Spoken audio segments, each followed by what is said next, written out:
Hello friends, स्वागत है आप सबों का आज के इस सेशन में हम लोग देखने वाले हैं झारखंड से रिलेटेड टॉप 20 क्वेश्चन जो आने वाले एग्जाम में, जैसे कि एसएससी सीजीएल हो या फिर एक्साइज कांस्टेबल हो या फिर उत्पाद पुलिस हो, एग्जाम आने वाले हैं। इसी एग्जाम के दृष्टिकोण से आज हम लोग देखेंगे टॉप 20 क्वेश्चन। तो चलिए आज की सेशन को शुरू करते हैं। आज की सेशन में पहला प्रश्न है, रांची जिला निम्न में से किस जिले के साथ सीमा साझा नहीं करती है?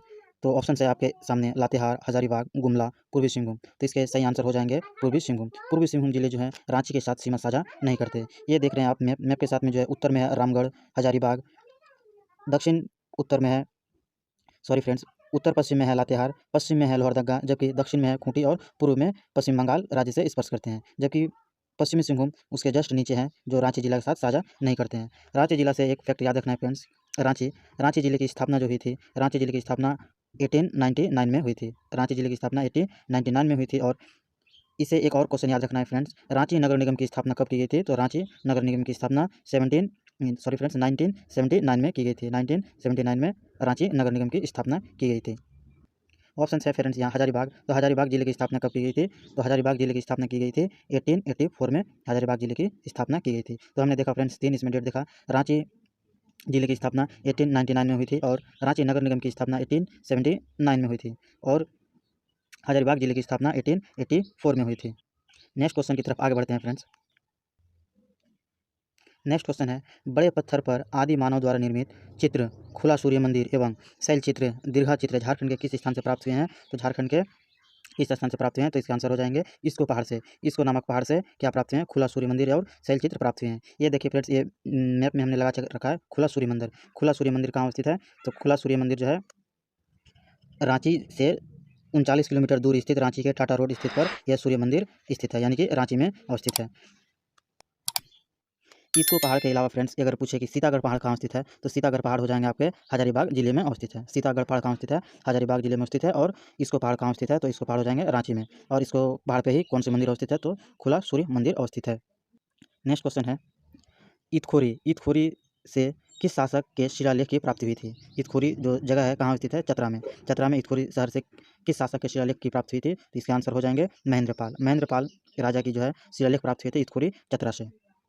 महेंद्रपाल की बात करें फ्रेंड्स, तो महेंद्रपाल जो है अपने शासन के दौरान अपने आप में कौन सी उपाधि धारण की थी? तो परम भट्टारक की उपाधि धारण की थी। परम भट्टारक की उपाधि किसने धारण की थी फ्रेंड्स? तो महेंद्रपाल ने। यहाँ ऑप्शन आए हैं फ्रेंड्स, समुद्रगुप्त। तो समुद्रगुप्त के समय में झारखंड को किस नाम से जाना जाता था? तो समुद्रगुप्त के समय में झारखंड को प्रयाग प्रशस्ति के जो उसके पुस्तक थे, यानी समुद्रगुप्त में झारखंड को किस नाम से उल्लेख किया गया है? तो मुरन के नाम से उल्लेख किया गया है। झारखंड को समुद्रगुप्त के प्रयाग प्रशस्ति में किस नाम से उल्लेख किया गया है? तो मुरन नाम से उल्लेख किया गया है। नेक्स्ट क्वेश्चन है,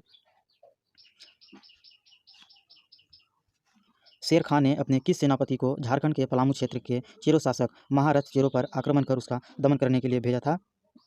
तो इसके आंसर हो जाएंगे ख्वास खां। ख्वास खां को ही शेर खां ने अपने सेनापति को चेरो वंश पर आक्रमण करने के लिए भेजा था। और इस आक्रमण के दौरान ख्वास खां जो है चेरो राजा से एक बहुत ही बड़े हाथी, यानी प्रसिद्ध हाथी श्याम सुंदर नामक हाथी जीतता है। यानी चेरो राजा से श्याम सुंदर नामक हाथी कौन जीतता है? तो आंसर हो जाएंगे ख्वास खां। ख्वास खां किसके पति थे? तो शेर खां के सेनापति थे। और शेर खां को और अन्य नाम से क्या कहा जाता है? तो शेर खां को ही शेर शाह के नाम से जाना जाता है। शेर खां को और क्या कहते हैं? शेर शाह के नाम से जाना जाता है। नेक्स्ट क्वेश्चन है, फर्ग्यूसन ने ढालभूम के राजा को किस स्थान पर पराजित किया था? फर्ग्यूसन जो शासक थे ढालभूम के राजा को किस स्थान पर पराजित किया था? इसके आंसर हो जाएंगे जामबनी में। जामबनी नामक शहर में फर्ग्यूसन ने ढालभूम के राजा को पराजित किया था।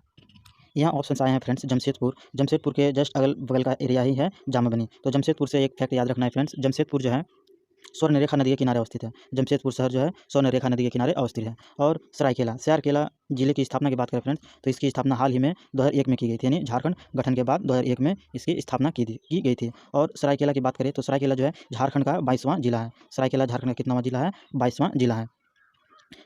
नेक्स्ट क्वेश्चन है, 12 जून 1857 को 32वीं रेजिमेंट का कमान किस अंग्रेज अधिकारी के हाथों में था? तो इसके आंसर हो जाएंगे जनरल यानी मेजर मैकडोनाल्ड। मेजर मैकडोनाल्ड के हाथों में 1857 की क्रांति के दौरान झारखंड में जो 32वीं रेजिमेंट थी उसके कौन अधिकारी थे, यानी अंग्रेज अधिकारी थे? तो आंसर हो जाएंगे मेजर मैकडोनाल्ड के हाथ में थे। नेक्स्ट क्वेश्चन है, वर्ष 1928 ईस्वी में चाईबासा के किस पत्रिका के संपादक आनंद कमल चक्रवर्ती को ब्रिटिश विरोधी प्रशासन के लिए बंदी बना लिया गया था? तो इसका आंसर हो जाएंगे तरुण शक्ति। तरुण शक्ति का प्रकाशन जो किया था कमल चक्रवर्ती ने, और इसी के दौरान ब्रिटिश सरकार ने उसे 1928 ईस्वी में गिरफ्तार कर लिया था। कब गिरफ्तार किया था? तो 1928 ईस्वी में। आपको क्वेश्चन इस तरह भी पूछ सकते हैं फ्रेंड्स कि तरुण शक्ति का प्रकाशन किसने किया? तो कमल चक्रवर्ती ने। और इसके दौरान कौन गिरफ्तार किए गए? तो कमल चक्रवर्ती को ही गिरफ्तार किया जाता है। और कब गिरफ्तार किया जाता है? तो 1928 ईस्वी में गिरफ्तार किया जाता है। अब जब संपादन की बात आए फ्रेंड्स, तो संपादक ने याद रखना है कि झारखंड का जो प्रथम दैनिक समाचार पत्र है तो वो है राष्ट्रीय भाषा। राष्ट्रीय भाषा जो है झारखंड का प्रथम दैनिक समाचार पत्र है। और मासिक पत्रिका की बात बोले तो घरबंधु, घरबंधु झारखंड की प्रथम मासिक पत्रिका है। और साप्ताहिक पत्रिका की बात करें तो आर्यावर्त, साप्ताहिक पत्रिका की बात करें तो आर्यावर्त हो जाएंगे झारखंड की प्रथम साप्ताहिक पत्रिका है। आपको क्लास में फ्रेंड्स देखने के साथ साथ थोड़ा ध्यान से भी सुनना है ताकि आपके सवाल याद हो जाएंगे। नेक्स्ट क्वेश्चन की तरफ आगे बढ़ते हैं। नेक्स्ट क्वेश्चन है, छोटा नागपुर कैथोलिक सभा के प्रथम महासचिव कौन बनाए गए थे? इसके आंसर हो जाएंगे इग्नेस बेक। इग्नेस बेक को कैथोलिक महासभा के प्रथम महासचिव बनाए गए थे। आपको फ्रेंड्स इग्नेस बेक और बोनीफास लकड़ा में कंफ्यूज हो रहे होंगे शायद। इसके जो महासचिव बनाए गए थे तो इग्नेस बेक को बनाए गए थे, जबकि बोनीफास लकड़ा जो बनाए गए थे ये सचिव बने थे। सॉरी फ्रेंड्स, ये अध्यक्ष बने थे। बोनीफास लकड़ा जो बने थे ये अध्यक्ष बने थे और महासचिव बने थे इग्नेस बेक। और छोटा नागपुर कैथोलिक सभा की स्थापना की बात करें फ्रेंड्स, तो इसकी स्थापना 1833 ईस्वी में इसकी स्थापना हुई थी। छोटा नागपुर कैथोलिक सभा की स्थापना कब की गई थी? तो 1833 ईस्वी में। सॉरी फ्रेंड्स, इसकी स्थापना जो की गई थी 1933 ईस्वी में, यानी 1933 में की गई थी। छोटा नागपुर कैथोलिक सभा की स्थापना कब की गई थी? 1933 में की गई थी। याद रखना है कब छोटा नागपुर कैथोलिक सभा की स्थापना 1933 में की गई थी। और छोटा नागपुर कैथोलिक सभा के प्रथम अध्यक्ष कौन थे? तो बोनीफास लकड़ा। और महासचिव कौन बनाए गए थे? तो इग्नेस बेक को। नेक्स्ट क्वेश्चन है, 11 से 13 सितंबर 1987 ईस्वी को किस स्थान पर पृथक झारखंड राज्य का समर्थन करने वाले राजनीतिक, सामाजिक एवं सांस्कृतिक संगठनों का संयुक्त मंच बनाने के सम्मेलन आयोजित किए गए थे? तो कहाँ पे? तो आंसर हो जाएंगे रामगढ़ पे। रामगढ़ पे ही इसकी संगठनों का सम्मेलन का आयोजन किया गया था। किस प्रकार का सम्मेलन था? तो राजनीतिक, सामाजिक और सांस्कृतिक संगठनों का संयुक्त मंच बनाने के लिए सम्मेलन का आयोजित किया गया था। तो फ्रेंड्स, रामगढ़ जिला जो है ये बहुत ही अपने आप में महत्वपूर्ण स्थान रखते हैं। कारण कांग्रेस से रिलेटेड कांग्रेस के जो आयोजन हुए थे हर साल 1947 के बाद, उनमें से जो कांग्रेस का 53वां अधिवेशन आयोजन हुआ था, 53वां अधिवेशन आयोजन हुआ था तो रामगढ़ में ही आयोजन हुआ था। भारतीय राष्ट्रीय कांग्रेस का 53वां आयोजन कहाँ हुआ था? तो रामगढ़ में। और ये जो है झारखंड का एकमात्र रामगढ़ अधिवेशन यहीं पे हुआ था, यानी कांग्रेस का अधिवेशन रामगढ़ में हुआ था। और कितना वहाँ हुआ था? तो 53 में हुआ था। और ये जो अधिवेशन का आयोजन हुआ था फ्रेंड्स, तो इसका आयोजन जो है 1940 में हुआ था, यानी 1940 में इसका आयोजन हुआ था। कहाँ पे? रामगढ़ में। और इस अधिवेशन की अध्यक्षता की बात करें फ्रेंड्स, इस अधिवेशन की अध्यक्षता किसने की थी? तो इस अधिवेशन की अध्यक्षता मौलाना अबुल कलाम आज़ाद ने की थी। किसने की थी? मौलाना अबुल कलाम आज़ाद ने की थी। फ्रेंड्स, आपको क्लास थोड़ा ध्यान से और बारीकी से समझना है ताकि आपके प्रश्न याद हो जाएँ। और अगर वीडियो पसंद आती है तो वीडियो को लाइक और वीडियो को शेयर जरूर कीजिएगा। नेक्स्ट क्वेश्चन है मेरा, झारखंड का पहला सुसंगठित और व्यापक जनजातीय विद्रोह कौन सा था? झारखंड में तो ऐसे कई सारे जनजातीय विद्रोह हुए थे, लेकिन फ्रेंड्स उनमें से जो है सुसंगठित और व्यापक था तो वो एकमात्र था कोल विद्रोह। कोल विद्रोह जो था जनजातीय विद्रोह में से सबसे पहला सुसंगठित और व्यापक था। कोल विद्रोह की बात करें फ्रेंड्स, तो कोल विद्रोह जो है 1831 से 32 ईस्वी में हुआ था। कोल विद्रोह 1831 से 32 ईस्वी के दौरान हुआ था। कोल विद्रोह के प्रमुख नेता की बात करें फ्रेंड्स, तो कोल विद्रोह के प्रमुख नेता थे बुद्धू भगत। कोल विद्रोह के प्रमुख नेता कौन थे? बुद्धू भगत। और बुद्धू भगत जो थे ये सिल्ली शहर के निवासी थे। सिल्ली शहर के निवासी थे, यानी कि रांची के निवासी थे। सिल्ली शहर के थे और रांची के थे। तो इस विद्रोह में जो है बुद्धू भगत को किसने मारा था फ्रेंड्स, यानी इसकी हत्या किसने की थी? तो आंसर हो जाएंगे अंग्रेज अधिकारी कैप्टन इम्पे ने। कैप्टन इम्पे ने इसकी हत्या की थी, यानी इसे मारा था। उसके बाद यहाँ बिरसा आंदोलन है फ्रेंड्स। बिरसा आंदोलन की बात करें फ्रेंड्स, तो बिरसा आंदोलन जो है 1895 से 1900 ईस्वी के बीच हुआ था। बिरसा आंदोलन 1895 से 1900 ईस्वी के बीच हुआ था। और तमाड़ विद्रोह की बात करें तो तमाड़ विद्रोह जो है 1782 से 84 ईस्वी के बीच हुआ था। सॉरी फ्रेंड्स, 1782 से 1921 ईस्वी के बीच, यानी कि 1821 ईस्वी के बीच, जस्ट अगले साल तक 1782 से 1821 ईस्वी तक तमाड़ विद्रोह हुआ था। नेक्स्ट क्वेश्चन की तरफ आगे बढ़ते हैं। नेक्स्ट क्वेश्चन है, किसने कहा है कि कोल विद्रोह कृषक असंतोष की अभिव्यक्ति मात्र न होकर आदिवासियों की स्वतंत्रता की लड़ाई थी? किसने कहा था? जिसका उद्देश्य ब्रिटिश शासन का उल्लंघन था। तो ये किसने कहा था फ्रेंड्स? कोल विद्रोह में कहा गया था। तो किसने कहा था? चार्ल्स मेटकॉफ ने। ये बात किसने कही थी? तो चार्ल्स मेटकॉफ ने कही थी। नेक्स्ट क्वेश्चन है, 30 जून 1855 को भोगना डी में हुए सभा के संबंध में निम्न में से कौन से कथन सही नहीं है, यानी कि गलत कथन इनमें से खोजना है। तो पहला है, इस सभा में सिद्धू को राजा एवं कान्हू को मंत्री बनाया था। ये बिल्कुल सही बात है। सही बात है, इस सभा में हिंदू यानी सिद्धू को राजा और कान्हू को मंत्री बनाया गया था। नेक्स्ट है, सभा में चांद को सेनापति और भैरव को प्रशासक चुना गया था। ये बात सही है। सॉरी फ्रेंड्स, इसमें एक गलत लाइन गलत है, यानी कि बी गलत है।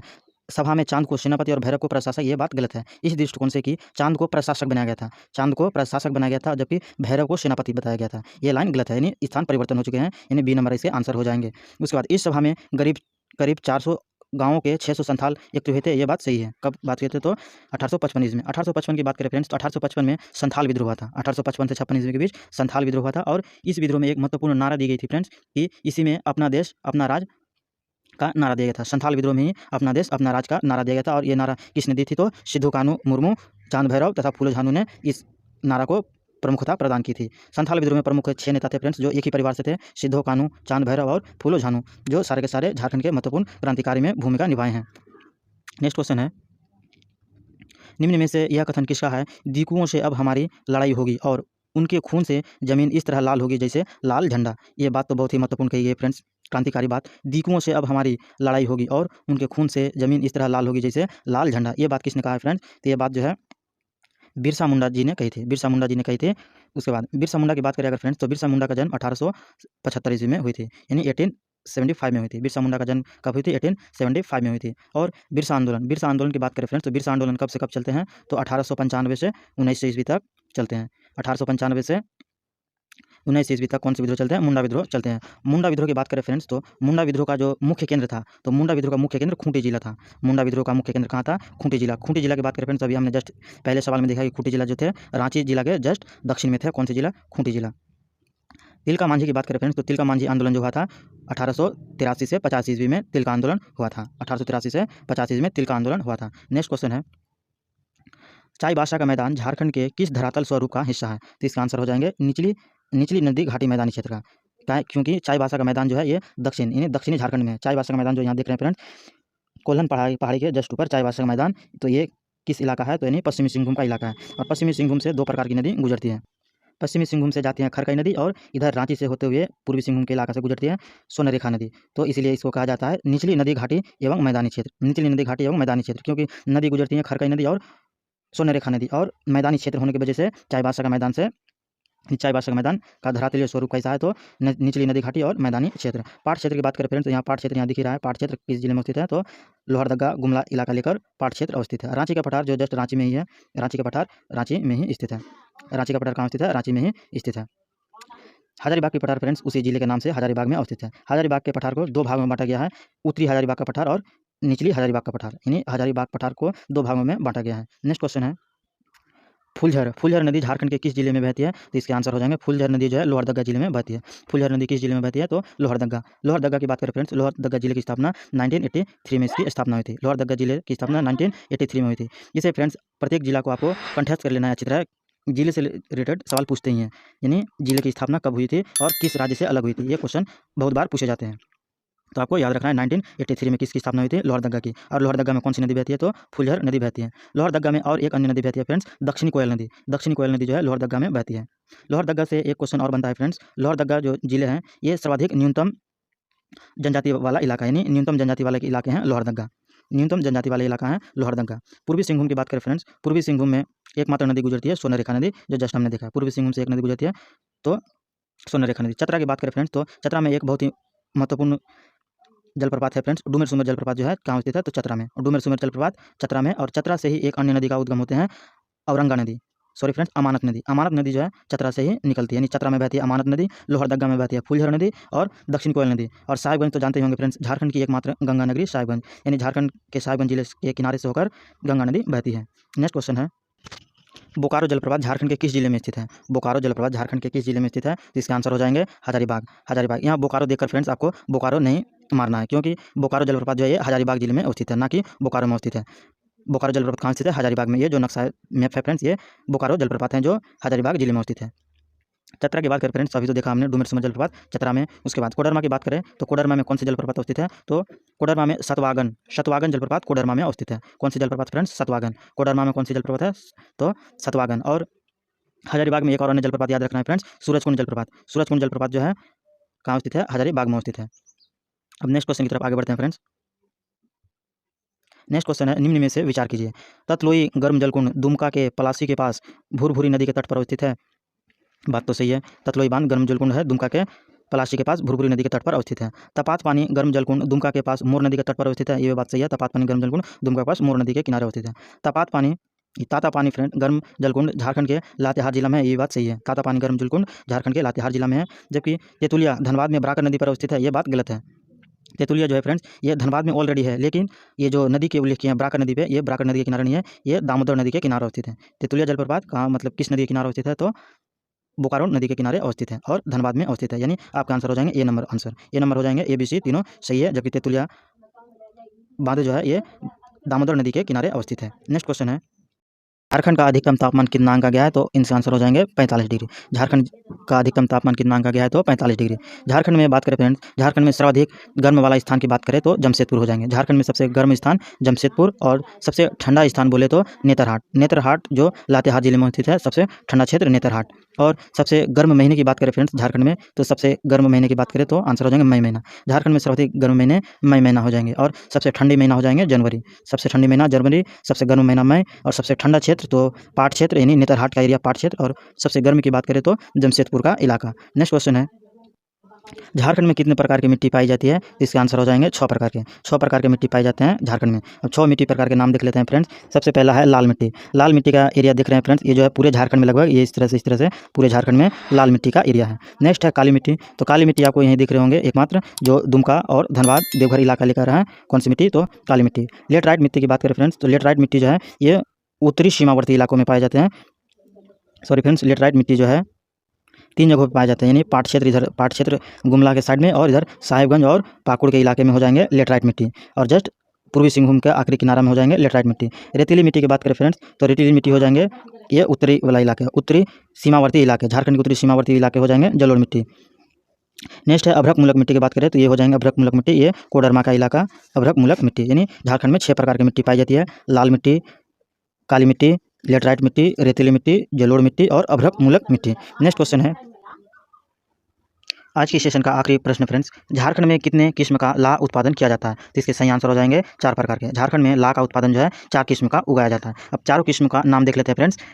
4 किस्म है। पहला नंबर में है बैसाखीला, यानी पहला हो जाएंगे बैसाखीला, दूसरा हो जाएंगे जेठविला, तीसरे हो जाएंगे कत्तिकिला, और चौथी हो जाएंगे अघनीला। यानी चारों 4 महीने के नाम पर हैं। चारों जो ला का उत्पादन होता है चारों महीने के नाम पर याद रहता है, बैसाखीला, जेठविला, कत्तिकिला और अघनीला। ला की बात करें फ्रेंड्स, तो झारखंड एकमात्र राज्य है जो पूरे झारखंड यानी पूरे भारत का सर्वप्रथम स्थान रखता है, ला के उत्पादन में प्रथम स्थान रखता है। और कितने उत्पादन करते हैं? तो 60% का उत्पादन झारखंड में किया जाता है। यहाँ देख रहे हैं फ्रेंड्स, जो ला को निकाल रही महिलाएं, ये ला की प्राप्ति पेड़ों से होती है, यानी पेड़ों के डाल से होती है। तो किस प्रकार के पेड़ से प्राप्त होते हैं? तो आपको याद रखना है, प्राप्ति होने वाले पेड़ हैं बेर हो जाएंगे, पलाश हो जाएंगे और कुसुम हो जाए, यानी 3-4 प्रकार के पेड़ों से प्राप्त होते हैं। बेर हो गए, पलाश हो गए और कुसुम हो गए, आदि पेड़ों से ला की प्राप्ति होती है। कितना % उत्पादन होते हैं? तो 60%। इसके अलावा फ्रेंड्स, आपको यदि प्रमंडल की बात करें कि 5 प्रमंडल में से सर्वाधिक ला का उत्पादन किस प्रमंडल में होते हैं, तो इसका आंसर हो जाएगा पलामू प्रमंडल में। पलामू प्रमंडल में सर्वाधिक ला का उत्पादन होता है। ला की बात करें फ्रेंड्स, तो ला शब्द जो है, ला शब्द की उत्पत्ति संस्कृत भाषा के शब्द लक्ष्य से हुई है। ला शब्द की उत्पत्ति संस्कृत भाषा के शब्द लक्ष्य से हुई है। इनके अलावा फ्रेंड्स, ला जो है भारतीय ला अनुसंधान केंद्र की स्थापना 1924 ईस्वी में नामकुम में की गई थी। भारतीय ला अनुसंधान केंद्र की स्थापना कब की गई थी? तो 1924 में नामकुम में। तो फ्रेंड्स, आज की क्लास यहीं से समाप्त होती है, और हमारी क्लास कैसी लगी आप हमें कमेंट बॉक्स पर जरूर बताइएगा। और हमारे यूट्यूब चैनल पे नए हैं तो इस यूट्यूब चैनल झारखंड स्टडी 99 को सब्सक्राइब जरूर कीजिएगा। अब फिर मिलते हैं इसी तरह के नेक्स्ट क्लास को लेकर बहुत जल्द फ्रेंड्स। जय हिंद।